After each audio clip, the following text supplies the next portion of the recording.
Bonjour à toutes et à tous. Aujourd'hui, on s'attaque à un véritable géant, l'Inde.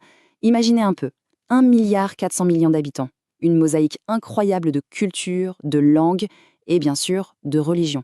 C'est tout simplement la plus grande démocratie du monde, mais vous allez voir, elle fait face à un défi absolument immense. Et ce défi, il est là, sous nos yeux. Cette diversité religieuse, c'est vraiment le cœur de notre sujet. L'Inde est très majoritairement hindoue, à 80%, mais elle abrite aussi la troisième plus grande population musulmane au monde, 14% de ses citoyens. Ça représente près de 200 millions de personnes, c'est énorme. Et puis on ajoute à ça des millions de chrétiens, de sikhs, de bouddhistes.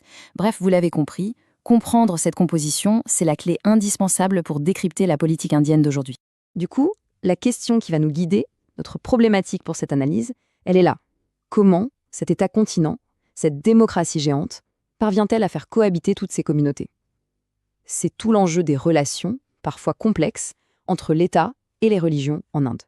Alors, pour répondre à cette question, voilà le plan qu'on va suivre.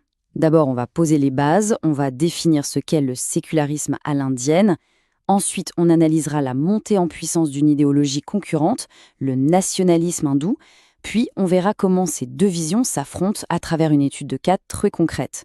On étudiera les tensions que ça génère à l'intérieur et à l'extérieur du pays. Et on terminera bien sûr par un bilan et quelques conseils de méthode pour le bas. Allez, on commence.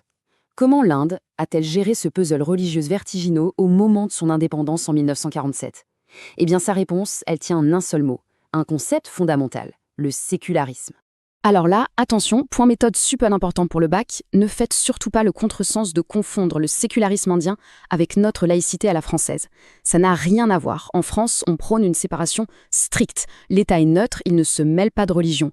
En Inde, c'est une toute autre philosophie. L'État ne sépare pas. Au contraire, il traite toutes les religions sur un pied d'égalité. Il les reconnaît toutes. Il se donne même le droit d'intervenir, par exemple, pour réformer certaines pratiques religieuses qu'il jugerait injustes. C'est un modèle de reconnaissance et d'équidistance. Pas de séparation. C'est crucial de comprendre ça.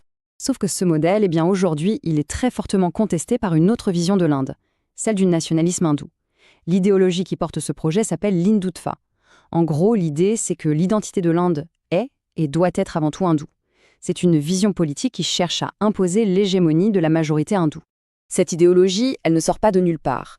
Pendant longtemps, elle est restée assez marginale, marquée par des actes très violents, comme l'assassinat de Gandhi en 1948. Mais, petit à petit, elle s'est organisée politiquement, notamment avec la création du parti, le BJP, en 1980. Elle a ensuite gagné en influence après un événement traumatisant pour le pays, la destruction de la mosquée d'Ayodhya en 1992.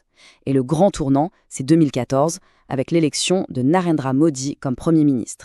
Cette citation, tirée de ressources du programme, elle résume parfaitement la situation. Vous voyez, la religion en Inde, qui avait été pensée au départ comme un ciment pour unir la nation grâce au sécularisme, devient un instrument de division au service d'un projet politique nationaliste. Pour que ce soit bien concret, pour bien illustrer ce choc entre la vision séculière et la vision nationaliste, on va faire une petite étude de documents, exactement comme vous pourriez en avoir au bac. On va se pencher sur une loi qui a fait énormément de bruit, la loi sur la citoyenneté de 2019. C'est le Citizenship Amendment Act, ou CAA. Retenez bien cet acronyme, c'est vraiment l'exemple parfait de la mise en pratique de l'idéologie de l'Hindutva par le gouvernement de Narendra Modi. Alors que dit cette loi officiellement ? Son but, c'est de régulariser des immigrés clandestins en leur offrant la nationalité indienne. Simple, non ? Mais attention aux détails. Les personnes concernées doivent appartenir à l'une de ces 6 religions et venir de 3 pays voisins à majorité musulmane. L'argument du gouvernement, c'est de dire qu'il veut protéger des minorités religieuses qui seraient persécutées dans ces pays. Et voilà. Voilà le point qui change tout. La loi mentionne 6 grandes religions, mais il en manque une, l'islam. Et c'est une première dans l'histoire de l'Inde. Pour la toute première fois, on introduit un critère religieux dans la loi sur la citoyenneté. Forcément, ses opposants crient au scandale. Pour eux, c'est une rupture totale avec le principe de sécularisme et une discrimination évidente envers les musulmans. Vous vous en doutez, cette loi, et plus largement cette politique, a des conséquences très profondes. Ça ne fait pas que redéfinir ce que c'est d'être indien, ça génère aussi de très fortes tensions, à la fois à l'intérieur du pays, mais aussi avec ses voisins.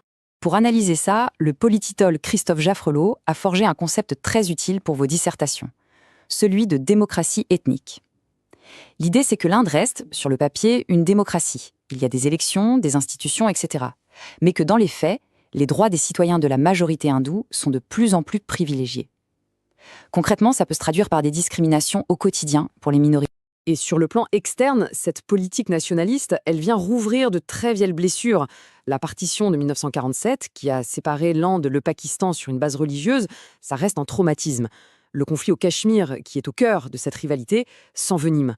Quand le gouvernement Modi a supprimé brutalement son autonomie en 2019, ça a vraiment mis le feu aux poudres. La religion est ici clairement un outil dans ce conflit géopolitique majeur.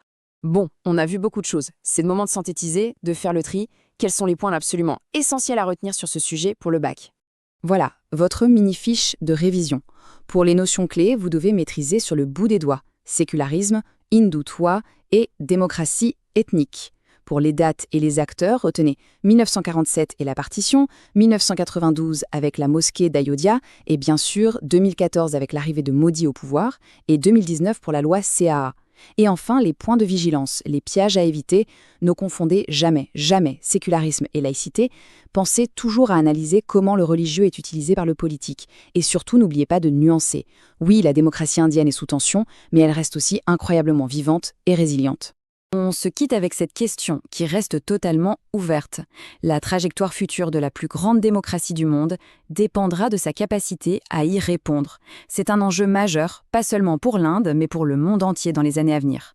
Alors continuez à suivre ce sujet, il est passionnant. Merci de votre attention et à bientôt pour une nouvelle analyse.